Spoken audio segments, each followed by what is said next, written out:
Hey, Besties. Hey, Welcome back to another episode of the Hello Bestie podcast. I'm Maggie. I'm Tashima. And it's Book Club Yay! Tuesday. If you all will recall, our book for this month is The Midnight Library. Mm-hmm. So we hope that you guys read it, be it be by, print or audio, and everything counts. So we'll go ahead and get into it. I have a few book club questions that I've gotten from a few different sources, and we'll be sure to link those below. But for the first one, so The Midnight Library was Tashima's pick.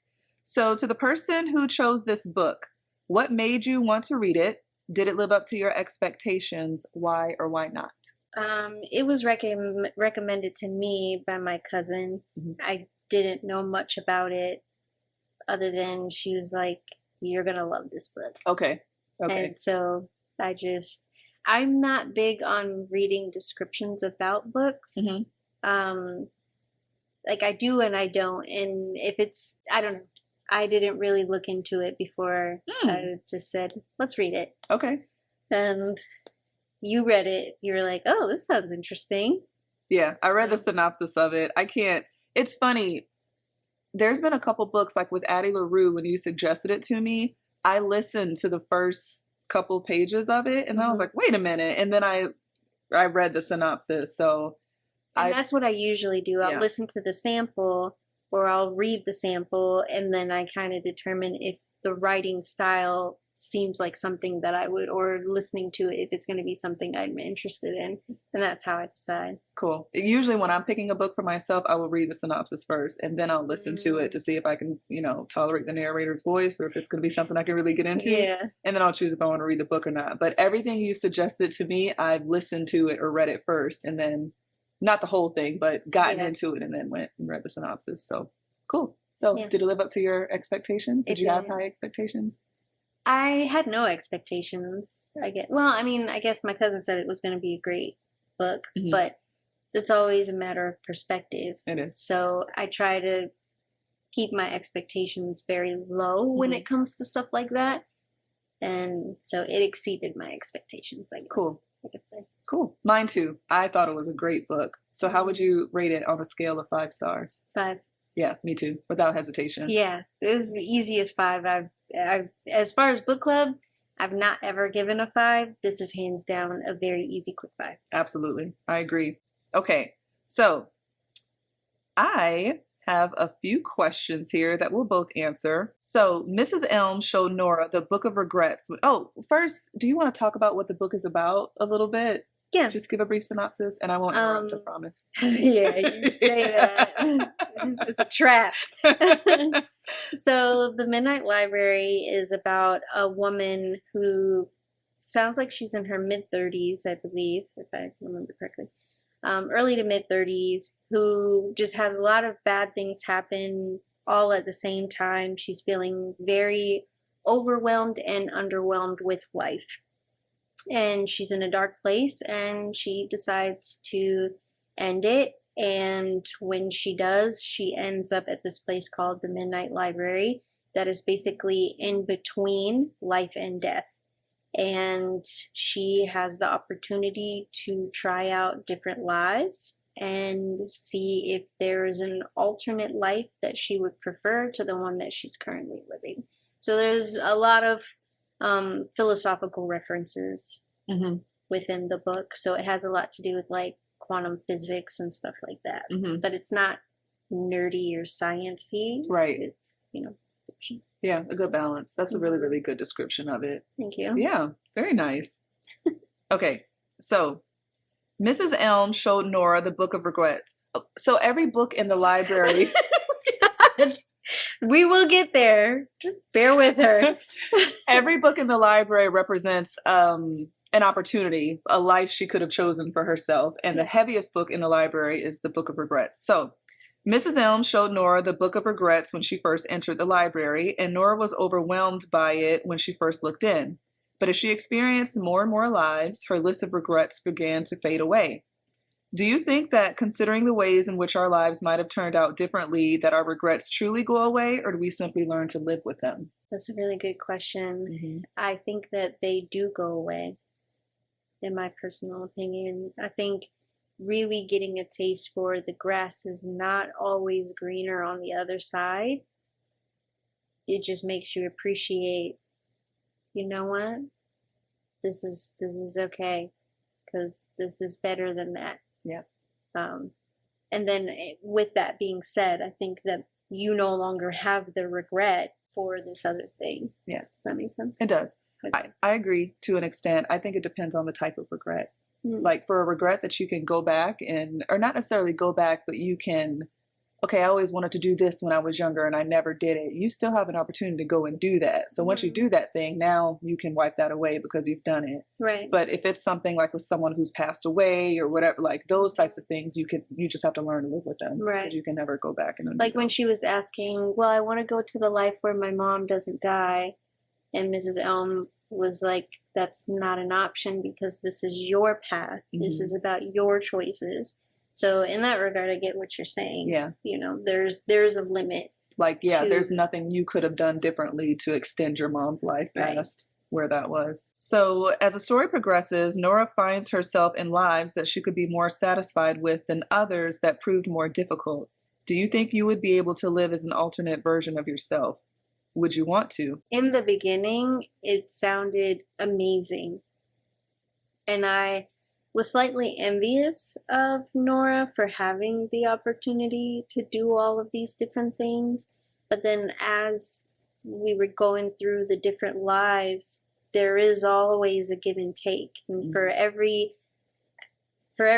life that she tried, there was also something very valuable to her that she then lost. You know, like the butterfly effect. You just change this one little thing and it has a domino effect and everything just starts changing after. And I just, by the end of it, I realized there is no book in my midnight library that would allow me to have the life that I have with my children. And for that, I wouldn't trade places with any other alternate life. Yeah. I agree. I don't think I would trade places with an alternate life. I think the whole goal of the book is to be happy with what you have and understand you could have done this and this and that, but no life is free of pain. No life is free of sorrow. She had the opportunity to pick and choose. We don't all have that choice. We just have to learn that our paths brought, like, we made every decision that we made for a reason, and we are exactly where we're meant to be. And you're happier once you can believe that and just, you know, subscribe to that. Which one of her different lives did you find most interesting? Interesting? I don't know if I would really use the word interesting, but the one that I wanted for her the most was her last. With Ash and Yeah, Molly? I wanted that life for too. her so bad. I almost thought she was going to get stuck as a glaciologist. Yeah. I was like, Jesus, why is she here so long? You know, when she just wasn't regretting anything and she just kept staying there. So I guess as far as interesting, that one probably was interesting. I thought it was going to take a bit of a turn when she met the guy Hugo. Same. And then they slept together and it was like whack. So then she was she was like, can you imagine then being the other Nora and you're just like, this person. Yeah. I thought the flip was going to be now they're both going to be sliders and try to figure out how to navigate alternate lives together. But then that just got shut down real quick. Especially when he mentioned, so, okay, the romantic in me thought that there was going to be more to her and Hugo when he mentioned that he's come across her in alternate lives. And so I was thinking, oh my gosh, you know, like maybe this is her person. This is amazing. Yeah. And then I'm like, but that sucks to have met him here because neither one of you could go back to your midnight libraries, but then like pick better circumstances. Yeah. So his was a video store. Yeah. Yeah. So yeah, that part. I liked, okay, so just for me and what I've been through initially, I thought that the swimming one was cool when she, you know, because she had been training for this and now you're an Olympic gold medalist and you're hearing the voice of your dead dad on the phone. And then when it was like he asked to FaceTime her, I was like, FaceTime him, you get to see him again. But I can understand how that could be overwhelming for her, but I was still like, FaceTime him, see him. And then as you go on to progress to find out that he cheated on the mom and then the mom died alone and died sooner than she would have, then it's like, man, the rock star one too, I thought she was almost like addressing a fear that she had because she left the band because she was afraid of the attention and just having her on the stage and doing her thing. But can you imagine just being thrust into a concert and you don't know any of the songs that you're about to play? Like that had to have been crazy. But then she found out about her brother, and how she found out about her brother on the podcast was like heartbreaking. So it just goes to show, I mean. And that's when I started picking up, wow, every single one, she's just losing stuff. Yeah. Left and right. And there just is no life where it all exists in the way that, you know, everybody's just alive and happy and well. And, you know, like her friend getting in the car accident. That was super sad too. Yeah, there's just so much stuff. And all of these things only existed in the way that she wanted and remembered in her root life. Yeah, I got sad when she first, I don't know if it was the first, it was one of the first ones that she picked. And she's like, I want to go back to a life where her cat didn't die. Oh, yeah. And then she looked under the bed and I was kind of like, dang, Miss Elm, like, separate for the okie doke on that one. Yeah. She's like looking everywhere for a cat. I was like, wow, that got dark. Like she was there for like 5 minutes. Right. Yeah, Miss Elm she was a little savage. She was a little savage. You know what I also found interesting is when her and Mrs. Elm were playing chess at the end. Oh. And just really find out that she has her own book of regrets too. Yeah. She's like, you know, I wasn't a good wife and I wasn't the greatest mom. You're just like, damn. Yeah. That book of regrets hit me like a brick. Yeah. Like it messed me up. When she said how Nora reacted to it, and that she didn't open it again until Miss Elm was like, it's okay. And then she could see one like basically disintegrating from birth. Like, wow. The heaviest book in the whole library. Mine has got to be like a series. If that's the case, there's no way. Not even in my wildest imagination could there probably be a book big enough for all my regrets from my whole life. Like reading that book really got me in my feelings of like, control what you can control, and tomorrow isn't promised, and do your best to erase as many regrets as you can. Right. You know? Like it's not too late to do some of the things that you wish that you could have done. Like, yeah, okay, in her 30s, she's not going to be an Olympic swimmer. She's not going to be a rock star. But mending the relationships that were affected by these decisions, that's something that you can do. Absolutely. And she got to see it, though. Like, that is the great gift of this book. All of us don't, like, we're not going to have that opportunity to go in. So if you went to a midnight library, would you want to see what would have happened if you had done this or that? Or I totally would, too. Because I just think when she went back to her root life, she already knows what she missed or what she didn't miss or what. So you can literally go on with your actual life and navigate it accordingly, you know? But everyone else, we just have to learn how to live with our regrets. So we're trying to do whatever. Yeah. Not going to be a famous actress or a rock star or a ballerina. Like those things aren't going to be a thing. But if you did, you know, maybe you don't have this family member that you would have had you picked that different thing. So you have to learn to be content with it. It was a very thought-provoking book. Yeah. Extremely thought-provoking. Yes. And also, I like that they didn't just tidy it up in this very, and then she asked Ash out for coffee and everything was amazing and they lived happily ever after. And she did have a baby named Molly. You know, I like that it was like, no, she still had money problems and she's trying to pick herself up and, you know, like she's got a lot of work to do. This isn't going to happen overnight. And that is the part that I appreciated the most. That made it more relatable. I really appreciated, too, that when she went back to her root life, she woke up extremely sick. Because remember the reason that she got to the Midnight Library because she took a bunch of pills. Right. And her, like, stumbling to her neighbor's house and saying, I did something Covered really in stupid. vomit. Yeah, I did Yeah. something really stupid. I need you to call 911.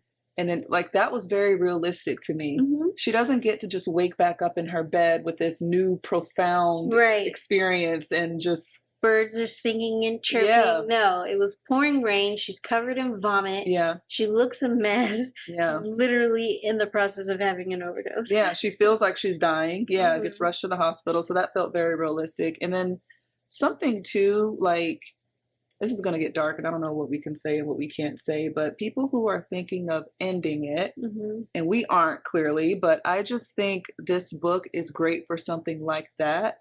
If her following day in the hospital doesn't show you how much difference 24 hours makes, because before she did what she did, she sent her brother a voicemail. And in her root life, her and her brother hadn't talked in a really long time. She thought he was mad at her for deciding to leave the band. And she hadn't talked to her best friend in a long time. She thought her best friend was upset with her about not moving to Australia. She sends a friend a text message, sees that the friend read the message but just didn't respond, which put her even more in her feelings. Mhm. And the following day, her brother comes to the hospital, apologizes, says he's sorry for being distant. And then her friend texts her, I'm so sorry I didn't get back to you yesterday. But I'm just like, wow, like if you Yeah. just wait and just see what's going to happen, just see what tomorrow brings. That was like, And how much we jump to conclusions. yeah, You know, yes, she may have seen it, but like even you said, like you weren't able to turn off your read receipts, and sometimes you see it on your watch, or you see it, but you can't necessarily Right. respond at that time. But it says that you read it, but it's like I didn't actually. Yeah. It's just a notification. And I'm not ignoring you. Like if Right. it came up while I'm driving or I'm, you know what I mean? There's Like, a million reasons. Exactly. But then the other person then gets in their head about whatever they think is happening. Right. Oh, she read it, but she's not responding, so maybe she doesn't want to talk to me. No, I just couldn't right then at that time. Yeah. You know, and Yeah. just like you said, the difference that just 24 hours could make. Yeah. And then it said that her brother, I think, had called her back or something, like less than an hour after she did what she did. It's just like, you He's sent him a like, voicemail. you're all the family that I have. Yeah. Yeah. So the whole her marrying the ex-boyfriend and the whole pub situation, I like that. I like that one being a very first one. Like, what would have happened if I married him? Mm-hmm. So she can clearly see I did the right thing. Yeah. He's cheating on her and Drinking as much as I knew that he was Yep. going to. Yep. That I just made excuses and acted like I didn't see. And then just realizing you have to live your life for you. Mm-hmm. Because she's like, I almost made his dream of moving and opening a pub my dream. Yeah. My dad wanted me to be an Olympic swimmer. Like, I made that my dream. So, And the same with being in the band was her brother's dream. Yep. And going to Australia was her friend's dream. mm-hmm. You know, and the glaciology thing was kind of sort of hers, but influenced by the, you know, Mrs. Elm. And, you know, she just got to the point where, who am I? I think that was the only thing, I'm not going to say that I didn't like about the book, because I felt like all the characters were developed very well, especially Nora. I wish she had a goal for herself. Like, all of her regrets were based off things that she didn't do, but she didn't really want to do them in the first place. Like, I wish that, I don't know, like we knew what she had aspired to, but then I also think that's kind of the point of the book too. Like, not everybody knows exactly what they want to do. Because she spent her whole life Right. aspiring to everybody else's dreams. Right. Which I think happens more often than not. I You know, agree.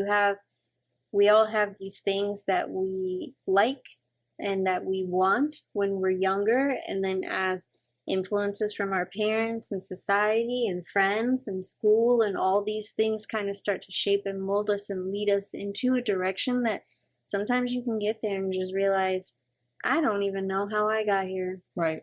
Because I don't even like any of this. Mm-hmm. But I've invested all of this time and energy, and what else am I going to do? Yeah. Now I don't know what I really like. Yeah. Yeah. So I might as well just stay here. Mm-hmm. Might as well. Yeah. Such a good book. It was a good book. I really appreciated all the alternative and just little like tidbits where she had the life where she was living in a winery with the Mexican guy. Yeah. And then later on in the book, she's at her brother's house and then picks up a bottle of that wine and looks on the back and sees that he's married to a different woman. So it was just to see what happened in her own life, but then just all the little tidbits and dynamics of what happened in other people's lives. Like Dylan, the dog guy, and all these things that were slightly interconnected, and just something as simple as, well, if I did live in this picture perfect life, I would have never been here. Like, this store would have closed. This, you know, this person would have never played piano and then gotten in trouble. Like, there's just so many different things. That was sad. I almost like was glad that that happened for her though, because these occurrences would keep happening where she realized that her root life did have meaning, you know? Yeah. I just was so sad when she had to leave. Like, I know she really wanted that life. Yeah. But I mean, I guess in my head, I hope that she gets something.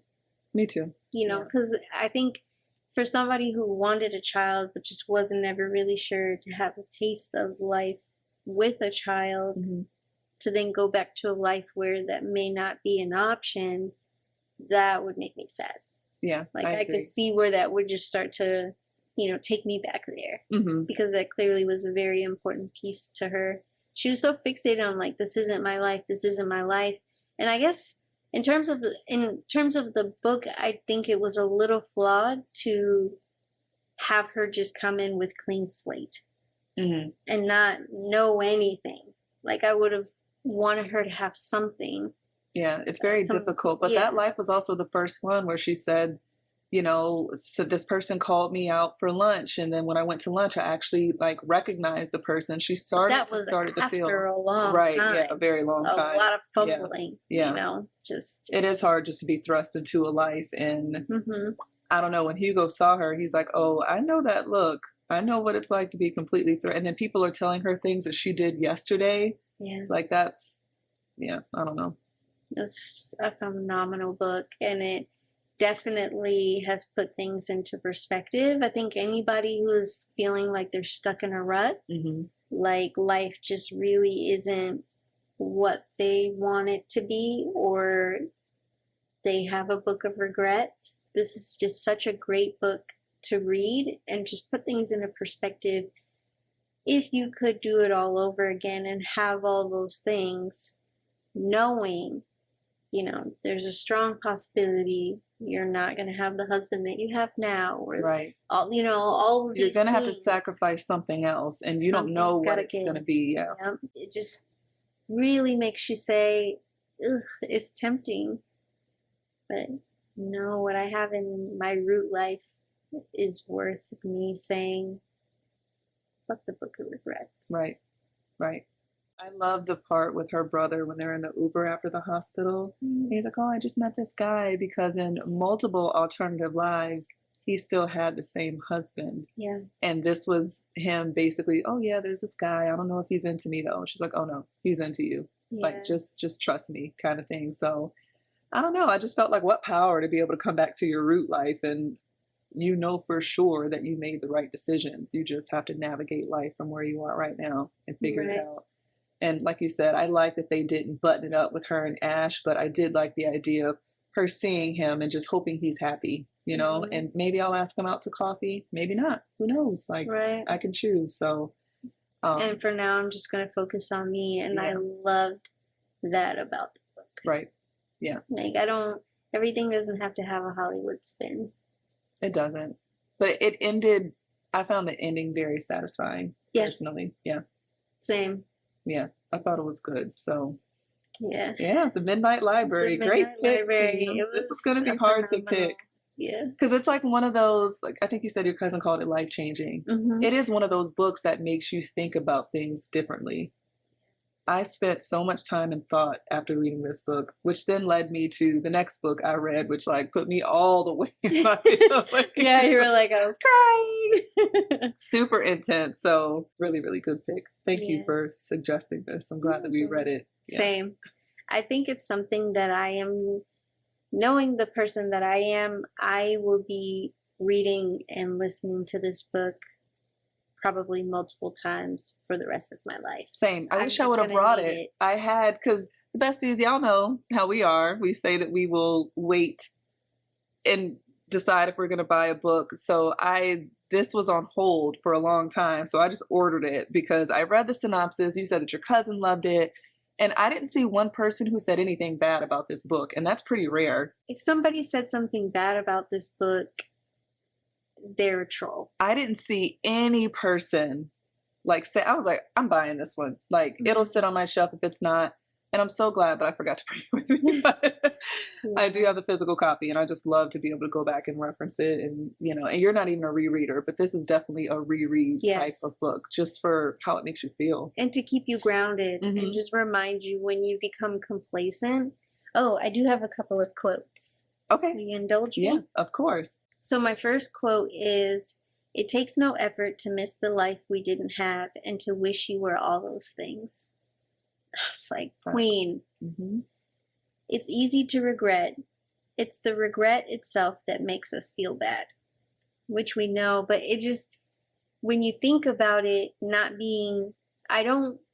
it's not the fact that I'm not a famous movie star that makes me feel bad. It's the actual action of regretting it. Right. And that changed a lot for me. Because it just is like, it's not about that. Right. It's just about having missed an opportunity. And it could be literally anything. Do you have some, or am I just taking over? I didn't write down any. Oh, okay. I didn't want you to be like, sheesh, take a breath. Did it? No, go ahead. Okay. Yeah. I only have 2 more. Savor the drink in front of us and enjoy the song as it plays. That's what she was saying at the end. And I was like, yeah. Yeah. Love, laughter, pain are all universal currencies. And that is what also made me realize that no matter which life I chose, all of the feelings are still going to be the same. Right. It wouldn't matter. Right. I'm still going to experience loss and pain and all these things, like she was saying. In one life, she's a junkie. In another one, she's rich. In another one, she's this and this. Like, even when she's like, I want, what did she ask for? Not a peaceful life. There was a word that she used. That's how she ended up with Dylan. I think it was peaceful. Was it peaceful? I think it was peaceful. And it just was so boring. Like, she was like, these big ass dogs. Like dogs everywhere and all of this just like completely uneventful life. And I don't even think she was there a whole day. Yeah. And it's like, you could want that because your current situation feels so full of chaos that you're like, okay, I want a peaceful life. And then you get there and you realize this sucks. Right. So it's just, everything about it is just amazing. Something that made me sad, but I also appreciated it, was that in no life did she have both parents the way that she wanted. Yeah. Like in her root life, both of her parents were gone. In most of her lives, one or both parents were gone. And that goes back to Mrs. Elm's point. Like, so yeah, you can't have everything that you want. Everyone's going to have some source of pain, some source of trauma, some source of something. It's just about making the most of it. And how cool for her to be able to like plug and play and just, like I said, know for sure. It was amazing. Glad I didn't marry that guy because he was a cheater and a drunk. Glad I didn't become an Olympic gold medalist, because then my dad would have met this woman and like cheated on my mom, and she would have died sooner than and got the real short end of the stick. Glad I didn't become a rock star because it caused my brother to overdose. Glad I didn't become a glaciologist because I would have gotten eaten alive by a damn bear. Yeah. Glad I didn't, you know what I mean? Like, glad to know I didn't go to Australia. To know with such like, you know. Yeah, certainty. Confirmation. Yeah. And just looking, obviously I think it's different just knowing your surface level regrets, like your very obvious ones.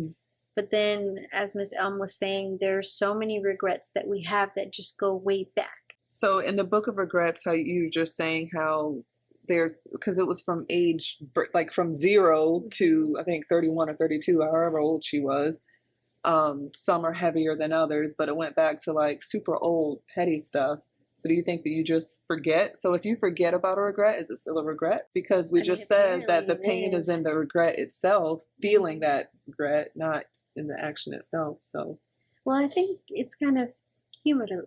mm-hmm. I think it just kind of builds where they compound on top of each other.